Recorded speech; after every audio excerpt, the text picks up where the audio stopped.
কাঁচা বাদাম খ্যাত সেই ভুবন বাদ্যকারকে সকলেই জানেন। সেই ভুবন বাদ্যকার এবং মোহাম্মদ রফিকুন্টি ফেরিওয়ালা আনফাস আলী খবরের ঘণ্টার জন্য একটি গান গেয়ে পাঠালেন। গানটির লেখকও ফেরিওয়ালা আনফাস আলী। বীরভূমের দুবরাজপুর গ্রাম থেকে কাঁচা বাদাম খ্যাত ভুবন বাদ্যকরের সঙ্গে গানটি যৌথভাবে গেয়ে পাঠিয়েছেন আনফাস আলী। সৎ সরল সোজাদের ঠকিয়ে আজ কি যে মোর পরিণাম, স্বার্থের গলা মালা দিয়ে ছাড়বো জগৎ নিয়ে গোয়ে দুর্নাম।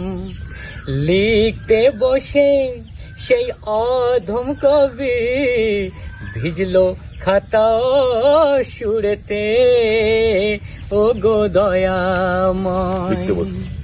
লিখতে বসে সেই অধম কবি ভিজল কাতায় অশ্রুতে,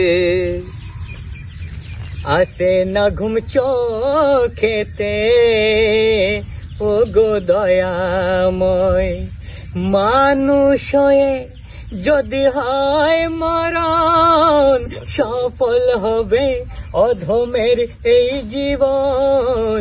ভবিষ্যৎ মনেতে, ও গো দয়াময়।